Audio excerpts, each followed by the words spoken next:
You're listening to the ESO Network, your station for all things geek. Hello, and welcome to episode 48 of the Soul Forge podcast.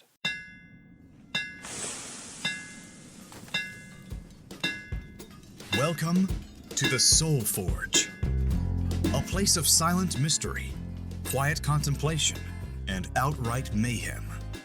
Join your host, Sean Vanderloo, as he guides you through the adventures of living. Together, we'll talk about life and love, sex and dating, joy and heartache, memories and loss, and so much more. Don't worry, it's not nearly as pretentious as it sounds. Get ready for life, the universe, and everything on the Soul Forge.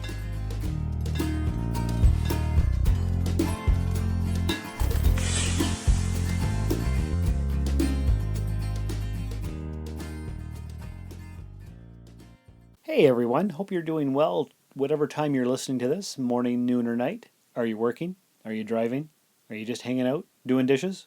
Are you listening with your family? I would really like to know. Why don't you email me? soulforgepodcast@gmail.com. I would like to know more about my listeners. What are we going to talk about today? Well, what follows is a really fun interview that I had with an upcoming hip-hop artist from Australia, goes by the name Mugzy. I learned quite a bit about Australia. I learned lots about hip-hop. Those of you that know me know that I don't know a lot about music. I also learned a little bit about basketball because Mugsy's into basketball. And also, those who know me know I know nothing about sports.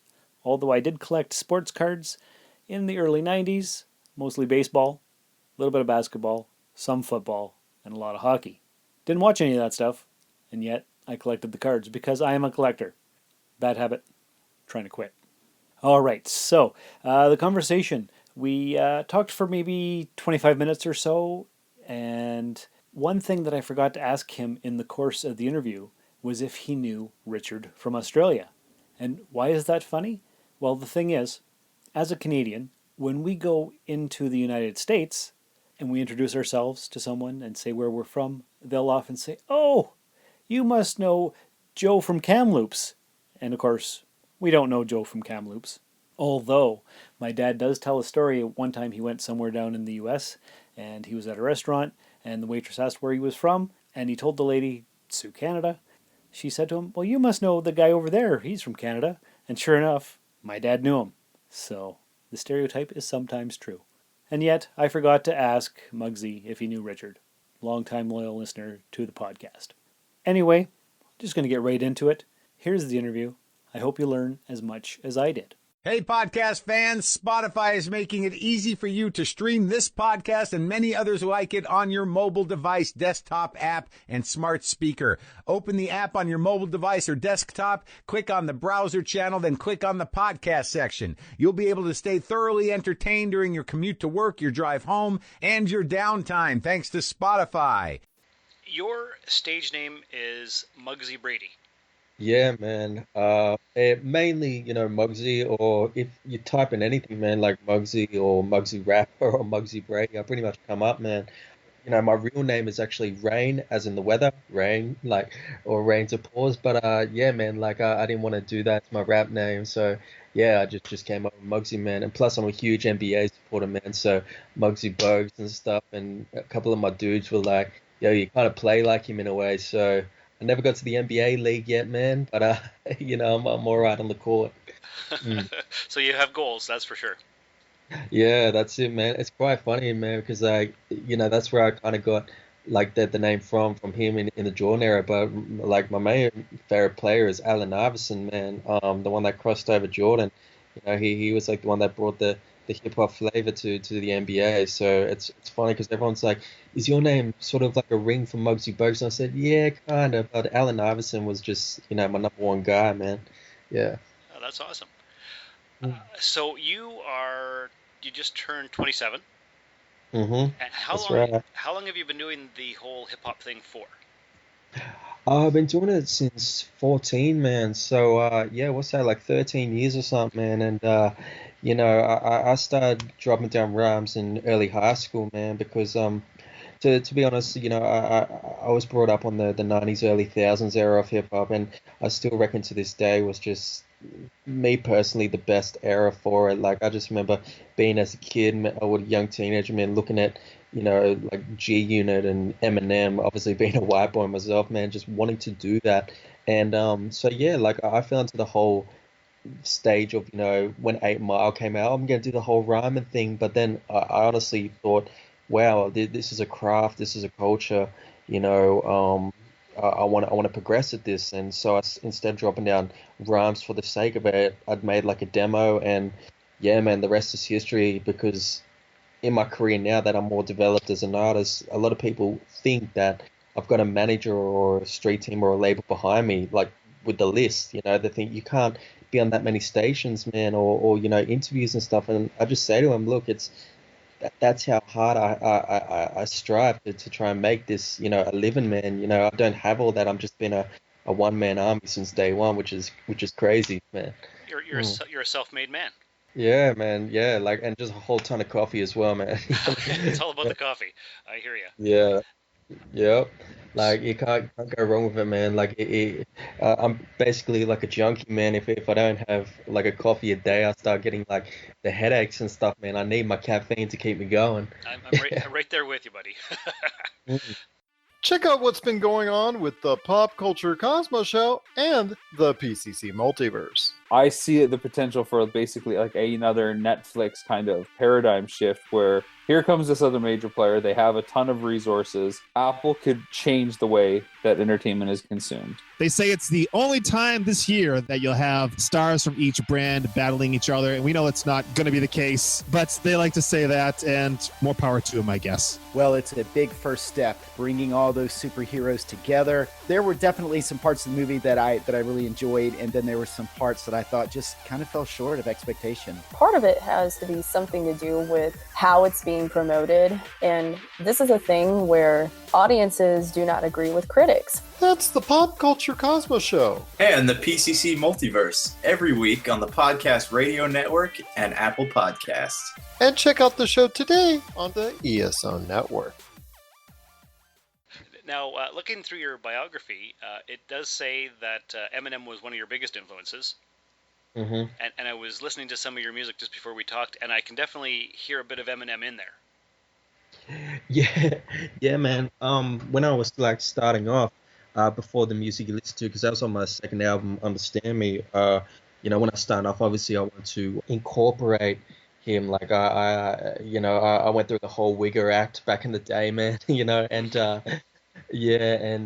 Like I wanted to be exactly like Eminem, but in the culture of hip hop, man, or any genre of music, you have to find your own identity, man. So, I obviously, I used him as, an influence, but I incorporated me into, fighting through my adolescence years and that sort of thing, man. So, he was kind of just like a guardian angel on my shoulders, man. But I didn't, at first I knew if I wanted to be exactly like Eminem, I'm not going to be respected by, this culture. I got to find myself. And yeah, he was just like a guiding road kind of thing, Yeah, I do.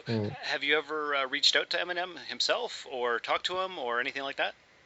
Oh man, no, not even close, man. Like he's on a whole different ball game, man. Like that'd be a dream come true if, like, he found my music or even wanted to sign me or something, man. But I don't even know what I would say to him if like I even met him. Yeah, like I've met a couple of hip hop acts before, like Wu-Tang Clan and Naughty by Nature and that kind of thing. And like a lot of people would get starstruck by these guys of how much what they've had their impact on the culture. Like, oh my God, I'm standing near, like RZA and all that from Wu-Tang Clan. But like me personally, I just slapped hands with him, man, and just treat him like a normal sort of person, man. And, but I think with M or, like 50 Cent or something, I think it's just they're like gods in a way. So it would just be like, I don't even know what to say to you. Like you're a person in physical form, but like the impact that you have on my life, like it's a whole nother ball game, man. Like, plain and simple. I wouldn't even know what to talk about, Yeah. I'm sure they get that all the time too, right? So. Oh, absolutely. 100%. Okay, so you said you went through the whole wigger phase. Oh man, yeah, it's I don't know if you'll be able to find pictures or nothing like that, or because when I got older and more mature, man, I just erased all of that. Maybe I've still got an old school MySpace account somewhere, but man, yeah, like it was the death of me. It was a learning curve, man. I think it was just the early thousands, man. You know, like with the do rags and like the basketball jerseys and all that sort of stuff. But man, like if I had a picture of my, I probably have some in a box, like not online, but in a box of photos somewhere. But man, like that was just yeah, like that was a whole different a Malibu's most wanted kind of thing, man. You know. Right on. Nice. Okay. Okay. Yeah. When I think of white rappers, of course I think of Eminem. Mm. Have you heard of the Canadian rapper Classified? Classified? No, I don't think I have, man. Like the only white rappers, because like it's such a small, obviously like it's a small little field, man. The only white rappers I've heard is obviously Vanilla uh, Ice. yeah, R.A. the Rugged Man, Paul Wall, Beastie Boys, and MC Search from Third Base, man. So they're like the five that I can think of, man. But if you name some people, maybe, but it's like a dime a dozen, man. You know? Right. Yeah. For sure. Okay. Mm. So let's talk a little bit about Australia. I was looking through your bio. You've done a lot of TV and interview work. Yeah, man, for sure. Yeah, like well, with the TV and acting side of things as well, man. I felt that as an artist, when I hit 2013, I did a whole ton of gigs, interviews, and like I already had two albums under my belt, and I thought that there's got to be more of an avenue out there besides music. And then I thought, why not just try the acting thing for a bit? So at first, I started with extras work, and then I got some featured roles and some main roles in a lot of short films, independent films and stuff over here in Australia.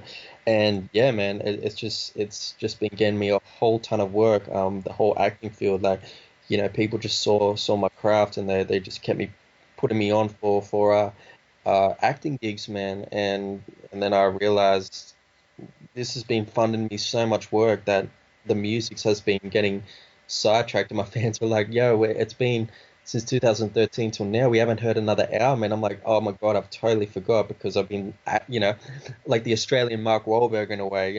Did Marky Mark, and now it's like he's this big time actor. So, this year, man, I'll definitely be doing another album for the fans. And but yeah, man, like acting work's just another form of entertainment. Um, so yeah, it's a whole journey, man. It's a whole different ball game. Like I never realized how hard acting could be. I would look at these guys I look up to on online. I mean, not online, on these movie screens like Denzel Washington and Will Smith and all that, or Bruce Willis and stuff. And I'll just be like, that's anyone can play a character. And then when you're actually in front of that camera, man, I've played all these different roles, and it's a whole different ball game, man, to get into that frame of mindset and portray these lives in a way. So yeah, it's crazy, man. Totally different skill set.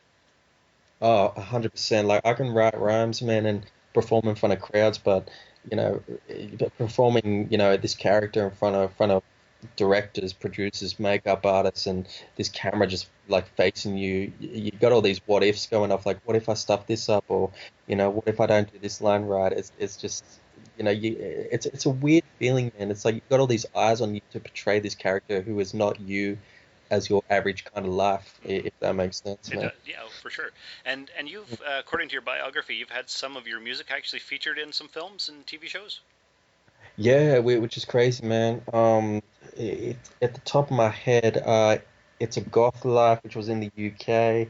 Uh, what was it? Cop's Enemy, which was a huge independent film over here in Australia. That was insane, man, because Cop's Enemy, I was an extra on I can't remember this other short film, and this guy came up to me who was a producer for this short film I was an extra on, and he's like, "Yo, Mugzy, right?" And I'm like, "Yeah," and he's like, "Yeah, I'm there, and I'm doing Cop's Enemy, which is going to be this huge independent film here in Australia. And I said, oh, yeah, I've heard about that. He's like, we want to use your music for it. And I was just like, what a small world, man, knowing that I'm on this set and they want to feature my music on, this other film, which was crazy, man. So yeah, I think I sent him my track "Understand Me" and "Legends." I think and they used "Legends" as the backing track as one of the scenes, so which was cool. That's incredible. Yeah, man. What else did I want to ask you? I want you to set the scene for me for Australia, because when I think of that country, I think of Crocodile Dundee. I think of the Sydney Opera House. I think of boomerangs and the didgeridoos and a dingo ate my baby. So I don't really have here in Canada a good, I guess, impression, or not a good impression, a good picture in my head of what Australia actually is like. Can you tell me what it's like? Yeah, I get that question a lot, man. And a lot of people think of us as Paul Hogan in a way as an Australian man. I feel like, yeah, he's iconic, man, but I feel like he's put a bad name on us, like, because we're not really like that. Like, you're probably seeing one of those guys exactly like Paul Hogan, like fighting crocodiles and with knives at like 2 in the morning at the local pub. Right. Yeah, like average day Australians, man. Your epitome or like your silhouette of an Australian man would be typical Hugh Jackman or Chris Hemsworth or something, man. But yeah, like average day living, man. I don't know, man. It's hard to say because I've lived here my whole life. Yeah. Yeah. So You're just regular people. yeah, just regular, man, but we don't ride kangaroos to work, man. No. No, nothing like that. Obviously, Vegemite is very salty, but I saw Oprah eating it, and some other Americans and Canadians and stuff, and yeah, it's the way that you put it on toast. You can't have it like just put a spoon in and just eat it, because it'll just be like too wrong and salty. But yeah, there's a Hugh Jackman, Oprah. Wait, no, Hugh Jackman, Jimmy Kimmel, I think, interview where he's showing people how to eat Vegemite right. So yeah, you go look that up to know that. Um, yeah, we got all I know personally, man, we're really expensive here. Is that right?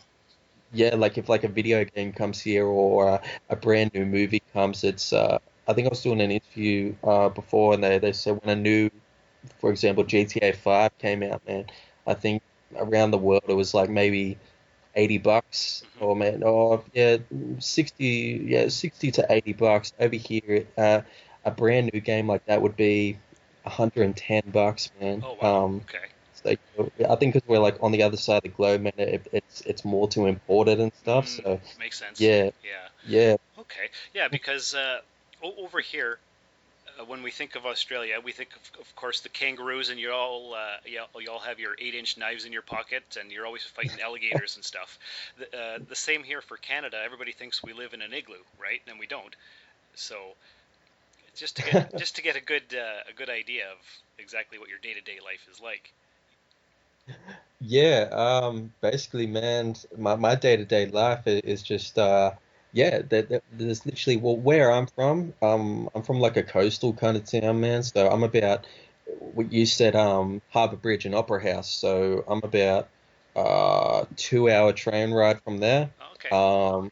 Yeah, so yeah, like about 2 hour train ride, and obviously to tourists and stuff they love it, but I think because when you live here for so long, it's like it's an opera house as a bridge, it's cool, but yeah, I don't know, man. It's my average day life is just doing music, catching the train back and forth to gigs and stuff, and it's funny because a lot think that we have kangaroos everywhere, and shocking enough, I was driving home, because like kangaroos and crocodiles and stuff, that's more outback, like in the middle of just country of Australia. But it was insane because I'm from like where Sydney is, like on the outskirts and stuff, and I was driving home and there was like a kangaroo, just standing like in my headlights, around 12 o'clock at night, and I couldn't believe it. It was like my first time seeing it. Like we were, instead of in a zoo, but yeah, it was shocking knowing that I'm Australian. I I even got shocked by a kangaroo.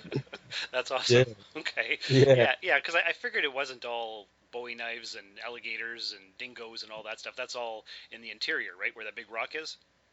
Yeah, man, Ayers Rock. I haven't even been there yet. I don't think I ever will. Yeah, I don't know. It's just, yeah, it sounds so bad, but I don't think it would do anything for me. It's just a rock, man.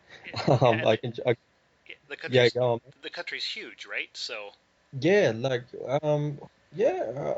Oh, I wouldn't even know.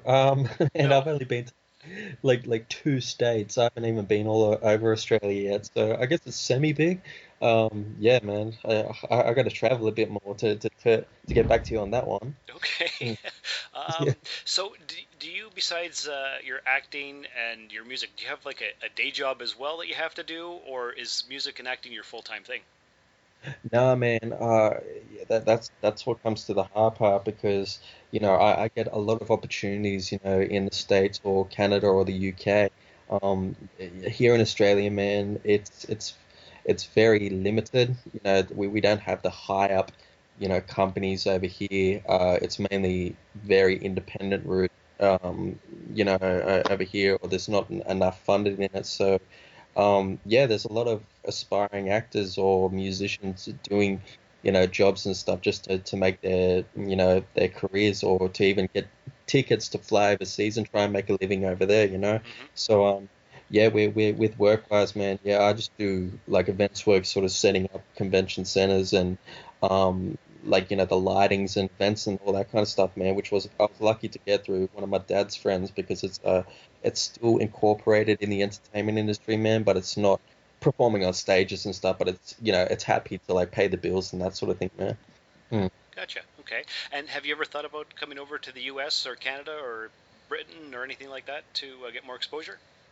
Oh, 100%, man. Yeah, like absolutely. My dream is obviously to see New York for holiday and music because New York was the birthplace of hip hop, man. So I think it'll just be a dream come true. Miami, I've always wanted to see because maybe I'm just a Scarface buff, man. Um, and yeah, like I'd love to see the Canada and the UK. Um, but I think my number one destination, man, is New York for sure. I just got to get the money, man, because yeah, just money can get you places, man. You Oh, know? I do know. I've never been anywhere myself, so I hear you. Yeah, that's crazy about the internet, man. It's kind of like we're just across the globe, man, in different time frames. I think I'm 15 hours in front, man, in the future, and it sounds like we're just talking. Well, that's right. We're Just just having a conversation. It's 8:45 in the morning here right now. wow, man, it is 10:45 p.m. at night here, Sunday night, man. Okay. So yeah, it's quite a difference. That's awesome. Um, Now, are you much into freestyling? Like, if I asked you, hey, could you do a quick rap about podcasting? Could you make one up off the spot? Or is it more you have to be very meticulous and plan it out and sit in a room for a few hours writing tracks? I get it's crazy you say it, man, because I give credit to those freestyles. Like there's some rappers that can, do it off the top of the dome, and then there's some who can write it. And me personally, man, like I've done it for 13 years, and I still can't get the craft of freestyle. And I get tongue-tied so much. Like, I'll go on like a little, banter with it, and then I'll just like lose it, man, or it'll just be the most simplest words. So to people who can the artist who can just do it off like anything, man. I tip my hat off to him, man. But me personally, man, I would sound like a fool doing it on the show, man. I'd have to like sit, I hear yeah, you. I'd have to like, sit and write and like think and stuff, man. And yeah, just I wish I could nail it. I've just had to keep practicing, but it's a whole different ball game, man. Like freestyling and stuff. Oh, I get Yeah. it. I get it for sure. It's the same as podcasting. Like I don't script out what I'm going to ask you. I'm just having a flowy conversation here, so it could be a lot more tight, I guess, is what you would call it, right? Yeah, man. Like, just, I don't know how the brain, you know, floods in the words and then creates the sentences without, thinking it through, like freestyle. When I write songs, I'm like thinking of the concept and the melodies and that sort of thing. But freestyle, man, it's just like they're incorporating that in like less than a second, man, and it's just the ones who can actually fully do it, like not just like pat sack rap like that. I mean, like actually just it sounds like they're actually making a song, but actually thinking it off the top of the head is just absolutely insane, man. The top-notch skill for sure. Oh, 100%. Yeah, man. Now, also looking through your biography and whatnot, I checked out your Facebook page. We can plug that right now. We can find you on Facebook at. Yeah, man. That's actually my number one platform to find me with updates and interviews like this. So to all the viewers and the listeners, just type in Mugzy, Mugzy, but to worldwide viewers, that's Mugzy. Yeah, so type that into your search bar or just on Google and stuff, and I'll come up and send me a message, drop me a like, and like I said, man, that's where you can keep up to updates with upcoming albums, acting gigs, interviews like this, and just everything, man. So that's my main platform that I use. And you've got more than 15,000 fans, which is incredible. Yeah, man, it took me a while. Like I just you know, when I do interviews or radios and stuff,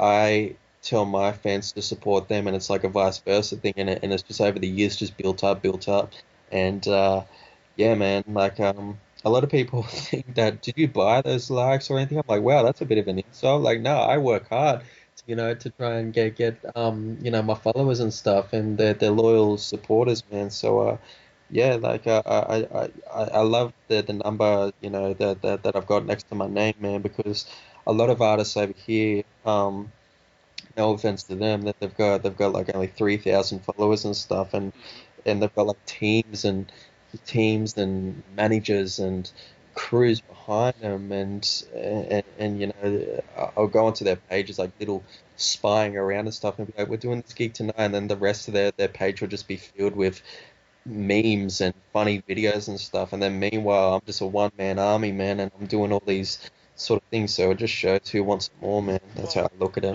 Because you're the hungry one. You're doing the real work. Yeah, man, 100%. And I was just listening to some of your music there on Reverb Nation. You've got more than 17,000 fans there.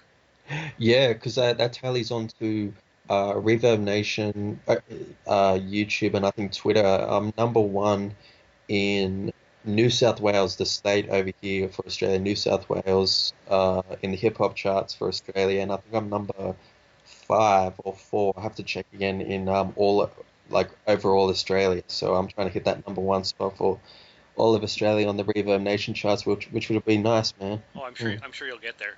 Yeah, thanks, man. For sure. Now, I didn't get a chance to listen to all your music, but I perused quite a few. I really liked the Chasing You song.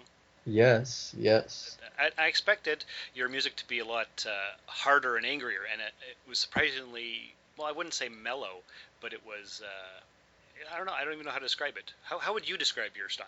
Yeah, it's kind of like a blend between, I've got my sort of gritty songs, but it's very hard to capture one word or one image for my music. I suppose my era of hip hop, like I said, man, is just 90s, early 2000s, so lyrics and just having a message, man. So I guess conscience rap, I don't even know, man. Like, that works, actually. You're trying to spread a message of positivity.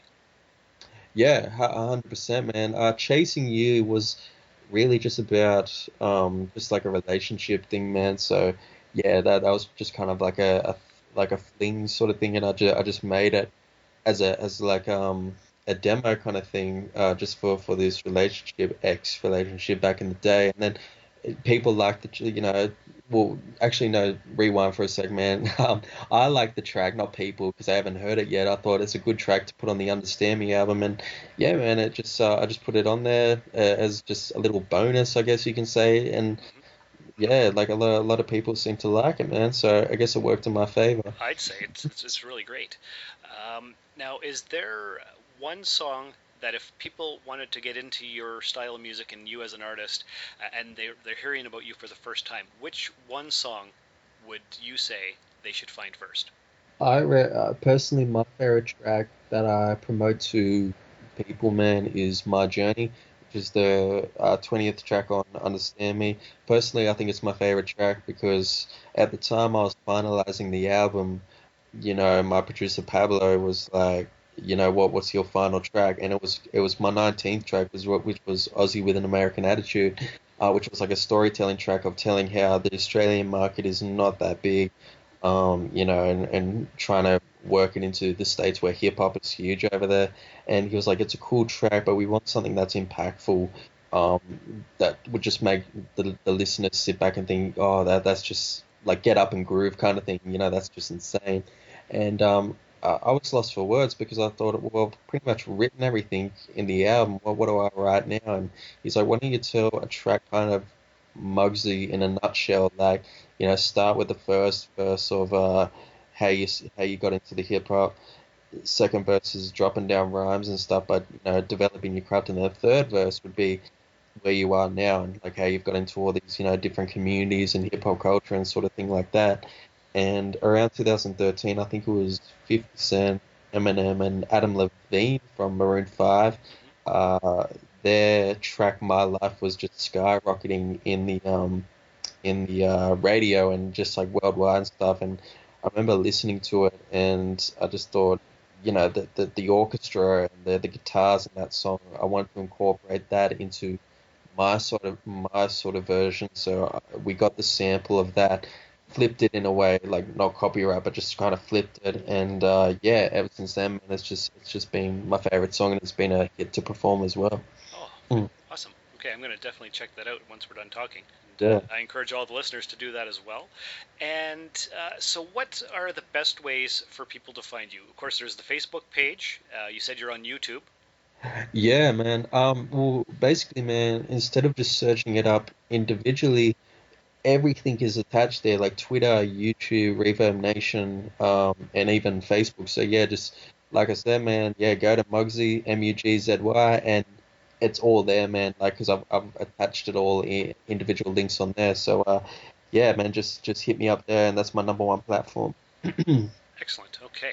All right. And is there any other message or anything else you'd like to say to people to encourage them to come and check you out? Personally, man, I think I've said everything, but mostly I want to say a big thank you to you, man, for holding this interview, because obviously time difference is a bit of a tricky thing to work around, but thanks so much, man. Like that's my number one thing to thank you for, doing it. You're my 155th interview in my career, man. So yeah, thank you so much. You're more than welcome. This is Yeah. great because the whole reason behind the podcast is me learning about new and different things. So I didn't know about you, and I didn't know much about Australia, and I feel like I've got quite the education here. So this is definitely awesome. Yeah, man, for sure. Like, hopefully, I'm not too Paul Hoganish. I guess I don't even know. I can't even hear my accent. Like when I talk, like a lot of people say it's yeah, kind of Australian, but I don't know. When you live in a country for so long, you can't really pick up on your own accent, man. Well, me personally, I can't pick up on it. So I don't even know how I sound, man. Oh no, So I can detect the Australian accent for sure, but I can understand you. There's no issues at all. So that's incredible. that's awesome, man. Yeah, so thank you so much, man. And I just wish, you guys at the podcast and just your viewers and stuff all the best with future endeavors, future artists that come on, or just future anyone, man, like with the show. So yeah, I'll be promoting it on my end over here, man. And like I said, man, thanks once again. Oh, you're more than welcome. I'll be doing the promotion over here on this end too. And if you ever like to come back to promote something else sometime, we'll definitely get together. 100%, man. Too easy. Oh, yeah, I think it's time for me to rest my head, man. I think it's like 11 o'clock here, so Yeah, it's I'll talk. getting pretty late. Yeah, So you take care. Too easy, man. Take it easy. So I wanted to remind you once again that you can listen to this show and other podcasts on Spotify, and now it's easier than ever. Just open the app on your mobile device or desktop, click on Browse, and then click on the podcast section.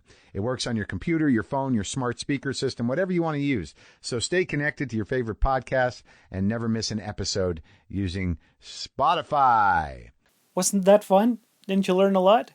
I had a blast talking to the guy, and I hope that he becomes super famous, and I can say I knew him when. Anyway, that's all I've got for this week's episode. I will leave you with the only Australian joke I know. What is an Australian kiss? The answer? It's the same as a French kiss, only down under. Ba-dum-bump. You can use that whenever you like. Anyway, that's all I've got for you now. Stay tuned for next week's episode. If everything goes according to plan, I am going to be talking to a lady all about sexuality and communication. Remember, you can find us on Spotify. You can leave a review in the iTunes store. You can follow me on Twitter and Instagram. Find me on Facebook. Like the Facebook page, Soulforge Podcast, on Facebook. And to tell your friends about the links that I share in all the social medias. Tell your friends just about the podcast. Get the word out. Help me, please. Anyway, that's all I got for now. You guys take care.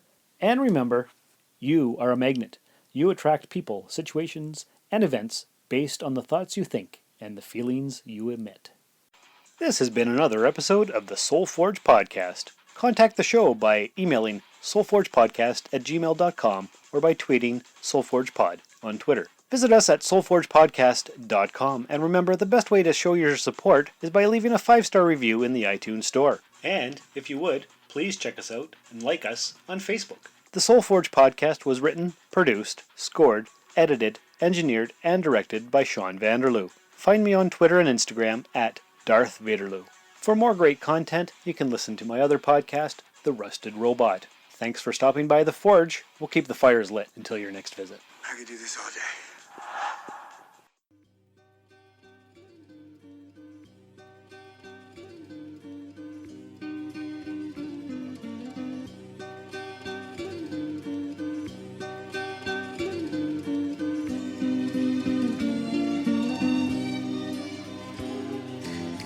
As I am chasing after you, my love grows harder to be true. You don't understand what I would do for yours to be mine in this love feud. I simply can't be friends. You've changed my world to the end. It depends on our future. If I've got the chance to hopefully move ya. There's something in your eyes. There's something in my eyes too. I keep on chasing you. Realize that this love is true. From all these months I doubted. In the end I knew I found it. Chasing you and I know it. Chasing you and you love it. Most nights when I sleep I tend to dream. And it's always you in my scene. See, that's what my love of you brings. But real life I don't get the chance to win. I know there's something with us. And I'm sick of chasing you. It's not, so let's settle this problem and come together in this love connection. There's something in your eyes. There's something in my eyes too. I keep on chasing you. Realize that this love is true. From all these months I doubted. In the end I knew I found it. Chasing you and I know it. Chasing you and you love it. Someone that's so beautiful. Someone in the love spiritual. That's why I'm chasing you. You are something that's new. All the time you give me an obstacle. I come back like you're my only goal. Pretty much that tells you something. That I want you and I ain't running. There's something in your eyes. There's something in my eyes too. I keep on chasing you. Realize that this love is true. From all these months I doubted. In the end I knew I found it. Chasing you and I know it. Chasing you and you love it.